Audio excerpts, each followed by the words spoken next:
Okay, so let's start with the things that astronomers versus non-astronomers like or dislike. So here is a sketchy Venn diagram. We have non-astronomers on the left side and astronomers on the right side. And the word mystery should not have come up yet, but bad transition from my side. Sorry about that. So just to make sure, astronomers love equations or solving mathematical equations for physics or astronomy or cosmology. Non-astronomers may or may not like that. So I have put this on the far right side, like something that non-astronomers may not agree with, but we definitely do. Something else, some of my non-astronomer friends really like is astrology and star signs. I personally, as an astronomer, absolutely do not approve of this. I feel like astrologers are trying to get me out of my job. So this is something that I don't conform with. So that's on the other side. Something that we all really, really like are pretty, pretty pictures. This is one of the galaxy merging pictures from James Webb, the newly launched space telescope you may have heard about. And something else that we also, all of us really love are mysteries and discovering mysteries of the universe, just unraveling them, just know more about them. I personally feel black hole is one of the most mysterious object, which actually drawn me to do the research I do. So I'm going to introduce you to what exactly do we mean by black holes. I think you have heard this definition, but let me repeat it again. Black holes are just a mysterious astronomical objects in the space from where even light cannot escape. What do we mean by that? We mean that if there's a black hole in somewhere in the space, we cannot actually see it because we only can see things when we see light reflected from them. For example, I'm looking at you all, but I'm only seeing a shadow. I'm not being able to actually tell like who's sitting where, but I can see there's some object. So same goes for black hole. And this very cute animation, I borrowed it from the Goddard Space Flight Center webpage. They have a whole story about black holes and how we see black holes, what they do, and stuff like that through animations. I don't know who exactly made that, but this is brilliant and you should check it out if you want. But in real life, it's not as pretty or as cute. So this is a real image of a black hole. This was taken back in 2019 when the entire internet was stormed with this image that we found from the Event Horizon Telescope community. So they used 4 very large telescopes at 4 different points of the world and stacked all those observations, stacked all the data that they got individually, and came up with this. Even then, you may say, I said, that this image is very blurry. Like the black hole is at the center and there's a ring of light, which is puffier at one side and slightly less bright on the other side. But why is this so blurry? We'll come to that in a few moments. Just to introduce you to this. Okay, next question is where to find them and how do we know they're real? How do we know they're just not some fictional story like Harry Potter? So we have actually seen observational signatures of black hole, even though we have not seen black hole before. So we find tiny black holes, or they're scientifically called stellar mass black holes in the stellar graveyard. So what we believe from the current theory is that whenever there's a star forming cloud, nebula means like the birthplace of a star, and there is a massive star which is being born, after a while, after its youth has passed, it becomes a red supergiant. And through these evolutionary phases, it can turn out to, can turn out to a black hole if it's really, really massive. So if the star originally was really massive, it will turn into black hole. Now you may see sun-like star go through another evolutionary cycle. So our sun will never turn into a black hole. So that's out of question. We're safe. We're safe from the sun not being a black hole, but there are other issues with the sun dying and becoming a red giant and we becoming extinct, but that's the topic of another talk. So in these regions where after going through evolution, stars are dead, they turn into black holes, and we often find them with their companion neutron stars. The other type of black holes are slightly more massive. So if we have a stellar graveyard, if we have a space where there has been lots and lots of stars were there and very massive, but now they're not there. I mean, they have stopped their hydrogen fusion, they're not glowing anymore. What happens to them? So maybe many of them have become black hole, and then if there are two black holes close to each other, just because they have very strong gravitational pulls, they're gonna converge into one bigger black hole. So this is what we call intermediate mass black holes. They have a mass range of 10 to the 10 to the 2 to 10 to the power 5 solar masses. We don't yet have like any direct observational signature of finding an intermediate mass black hole, but they are believed to be found in very dense globular cluster. Globular cluster means like um, a bunch of overdense stars who are probably old. Most of them have died, most of them are on the process of being red giants and kind of dying. The other and most interesting topic for me is supermassive black holes, which we find at the center of galaxies.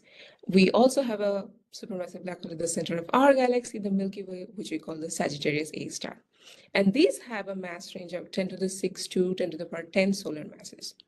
So you can already see like there is a classification according to the masses of their black hole. So definitely someone has estimated this, like someone sat down and did some math to get the masses and segregate the black holes into them. So I'm going to only talk about how to measure masses of supermassive black hole. For stellar mass and intermediate mass black hole, we pretty much know the mass of the star, which before becoming a black hole or before dying, we could observe it and take its image, take its spectra. So that's how we mostly gauge the mass of the stellar mass black hole or intermediate mass black hole. But for supermassive black holes, it's a whole different game. Okay, now why should we care about black hole mass at all? I know, like there are classifications, but why should everyone else care about that? So from a black hole's perspective, it can only be identified with these three parameters: its mass, spin, and charge.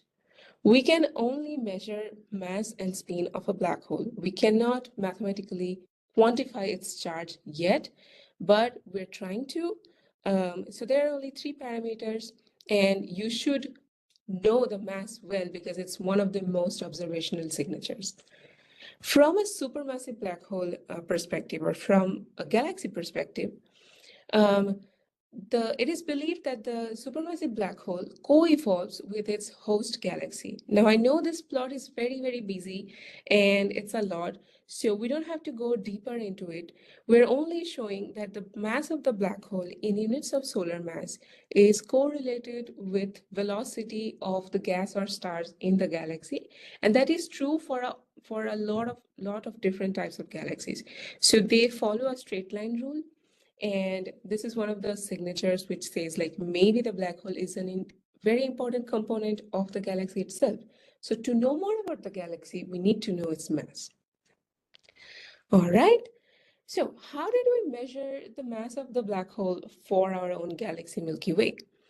If you follow Nobel Prize like I used to at some point, you probably remember back in 2020, there was a Nobel Prize awarded to astrophysics community for measuring the mass of Sagittarius A star, along with cosmology.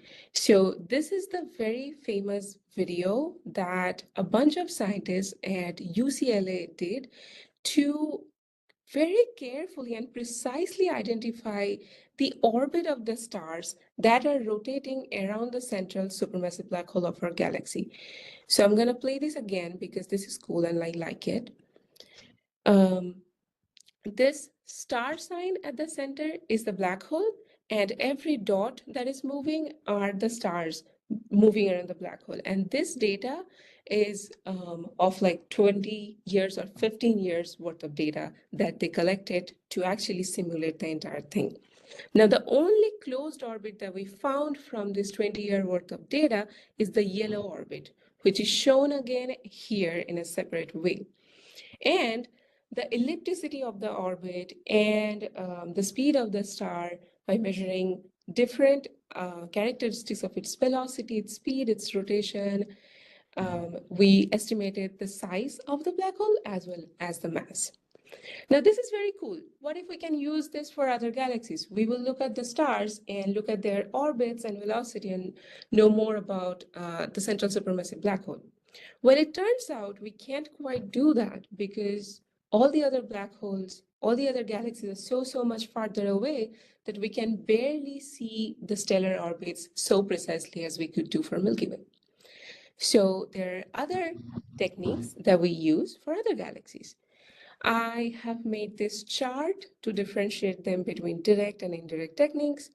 By indirect techniques, I mean these techniques like gravitational lensing and scaling relationships. They're already based off of another equation where we measure something and then we plug in that value in the equation and we estimate the black hole mass. We not necessarily look at something direct observational signature of the black hole to estimate the mass. So we use equations to get masses, which is what we call indirect techniques. Then we have direct techniques where we actually look at signatures of black hole to estimate its mass. We have dynamical modeling, we have water maser emission and reverberation mapping, and I'll explain each of them in detail in the coming slides. Before that, we should mention that there are two types of galaxies. I'm sorry if my image is covering half of the photo on the top, but that's basically an image of the Milky Way, which is a quiescent galaxy, and we have a different type of galaxies called the active galaxy. So pretty much all the galaxies have supermassive black hole at its center, but only the galaxies where the black hole is accreting matter are what known as active galaxies. Why is this important? Because active galaxies and quiescent galaxies have slightly different ways of their black hole activity, and that's how we measure the black hole mass for them are going to be a little different. So I'm going to start with reverberation mapping. In basic terms, so when you have an active galaxy, you have a black hole, and then around which you have very hot and probably ionized gas. It's in a ring, it's in concentric circles, like different rings. But let's say the simplistic case where we have the black hole at the center, and then there is only one ring of ionized gas. So what we do is that if there is a signature, like a photon, coming out of this blue region at us, we are sitting somewhere here, and we see the signature of the photon. Now, because the emission from the center is going to be isotropic, so it's going to go in every direction. So it will also go back to the ionized gas and be reflected before coming at us.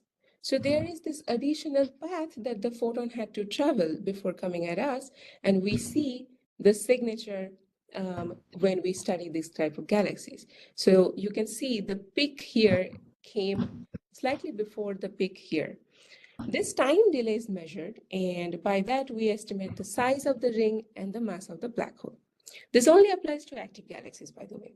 The second one is water maser emission. What we mean by water maser is water molecules like sitting on the disk of an active galaxy. This also happens in an active galaxy where we have this kind of disky structure. And if we have perfect alignment and if we can find water molecules there, then we would have found a signature like this where we would see redshift or stars going away or molecules going away from us versus blue shift where molecules are coming at us. Now, by analyzing this type of signature, we can also estimate the black hole mass. The other and the last one is dynamical modeling, where there are two methods, stellar dynamical and gas dynamical modeling. What happens in stellar dynamical modeling is We apply the same method we used for Sagittarius A star, but for other galaxies. So instead of um, us precisely noting the orbit of each and every star, we look at the star as a bulk. Like it's a gas and we don't know what is inside it. Like it's a bulk. And then we see a bulk redshift and bulk blue shift coming from the stars. Same thing, same theory applies for gas, and we see redshift and blue shift structure forming from the spectrum. Now, we have so many different techniques. Those are only the direct ones. Now, coming at the indirect techniques. So we know that black holes are really massive and it distorts the space-time. That's the general theory of relativity of Einstein. Now, if we can measure how much distortion has happened from the black hole, we can actually get the mass. Here is an image of the famous Einstein ring where the black holes or the galaxies here, which are bright at the center, are actually lensing its background galaxies, which is smeared like a circle. And here is a real life image that I showed you from Event Horizon Telescope. So there is a relationship, there is an equation that the black hole mass is actually proportional, directly proportional to the size of the ring that it forms around itself through lensing. So if we can measure the size of the ring from spectroscopy or from imaging, then we can get its mass. But also remember, this is from an equation, so this is indirect, and of course there is some errors related with every equation that we know. So this is much less direct than the other ones. The last one I wanted to talk about is scaling relationships. The name suggests what it means, where the black hole mass scales with different properties of its host galaxy, and it can apply to both active and non-active or active and quiescent galaxies. So all the dots in all of these plots are different galaxies that people took measurements from, and we can see the black hole mass follows a straight line relationship, like a linear relationship with the luminosity or how bright the galaxy is versus how fast the gases are moving, also how bright the galaxy is in infrared. So the black hole mass holds a linear and a very simple relationship with different parameters of the galaxy.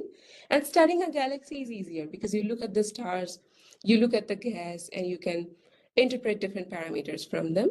So you can infer, you can plug in the values of that you get from studying the galaxy, and you can infer the mass.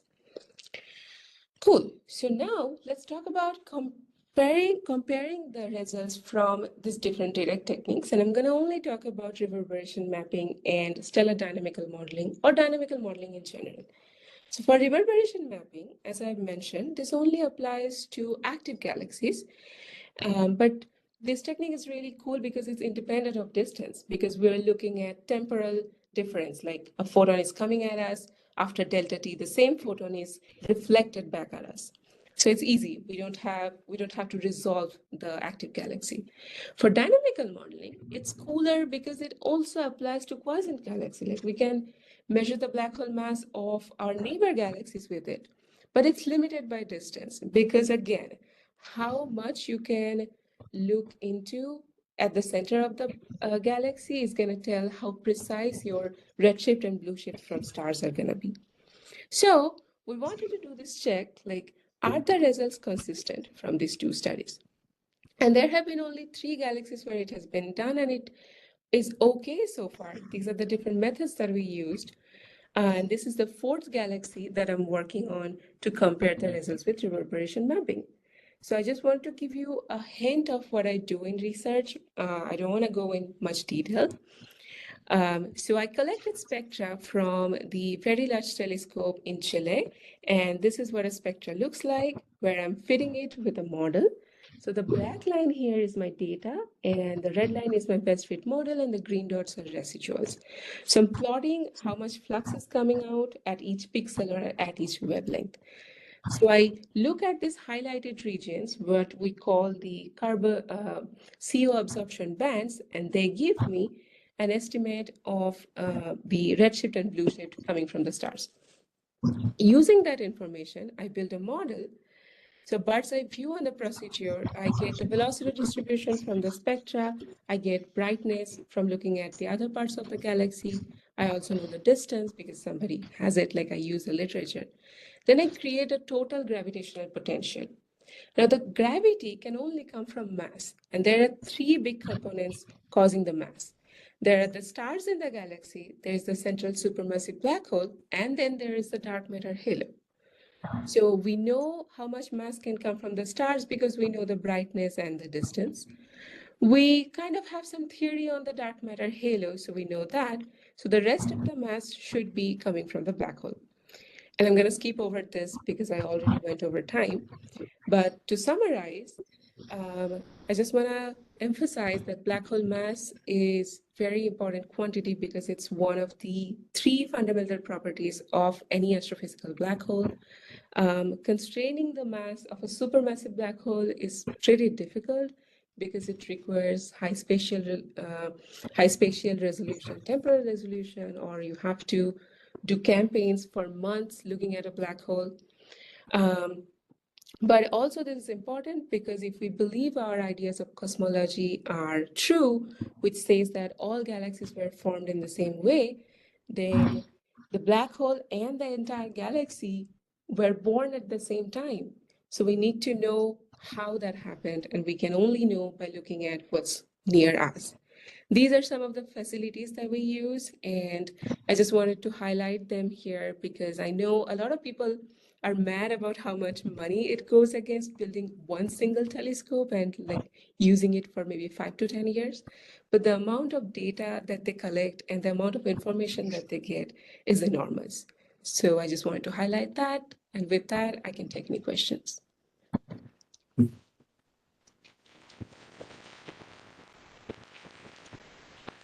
Hello. So, last Nabanita questions about the answer. Go ahead.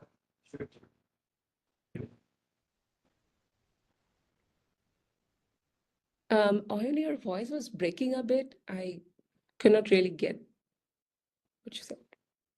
Oh, I was behind the microphone. I just said anyone can ask me questions if they want. Okay, yeah.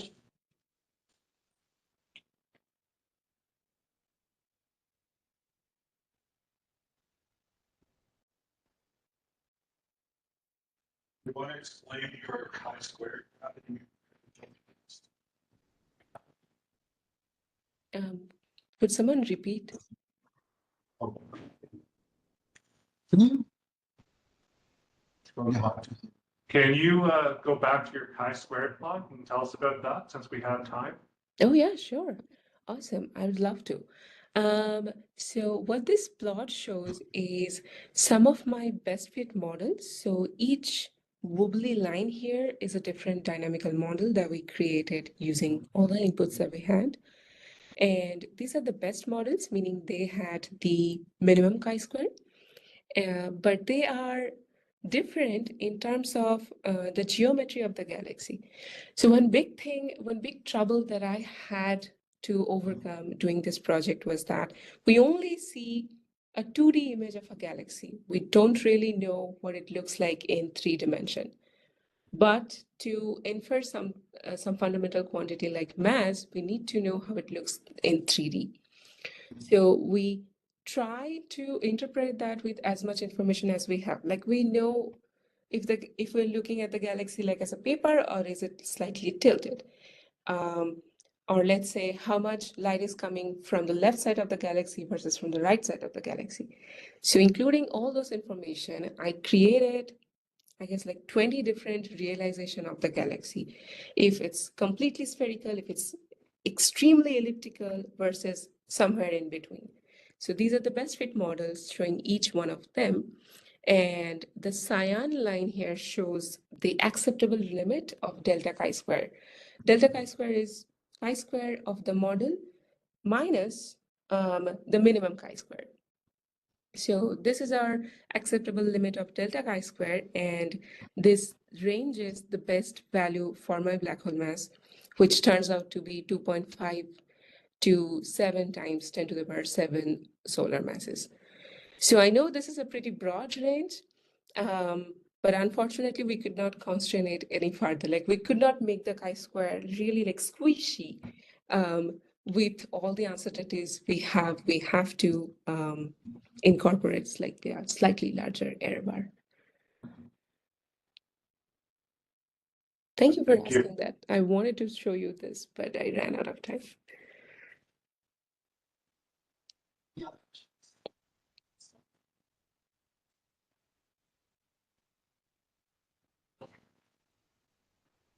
Can you hear me? I have a question. Yes. Okay. How massive, like, is there limits for black hole mass? How massive a black hole could be? The upper limit.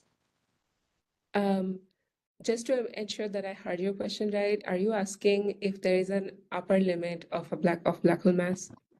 Yes. Okay, yeah, great question. So going back to one of these plots. Okay, here.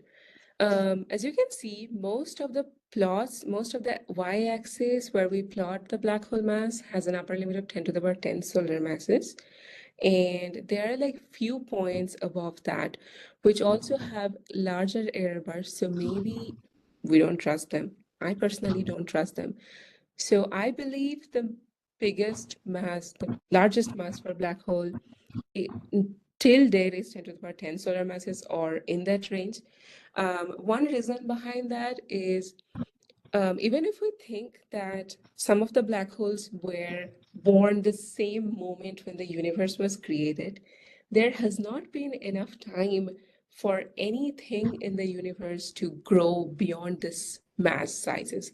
Like in order for a black hole to grow even a solar mass per year, it needs to probably like 1/10 of a solar mass size star every year, which is pretty rare given that everything in space is far, far away. So there's not a lot of food near the black hole to grow from. So I think that's the limit.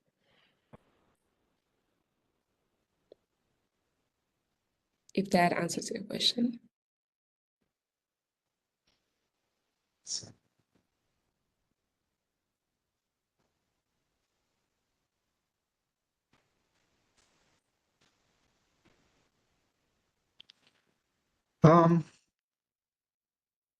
No other questions? I guess no more. Right. Yeah, I don't think anyone has any other questions. The presentation was probably too clear for everyone to understand. So, Oh no. well, maybe we'll thank Nabanita again and cheers. Thank you, everyone. Thanks for having me. I'm sorry if it was too much information within a very short time, but thanks for joining me.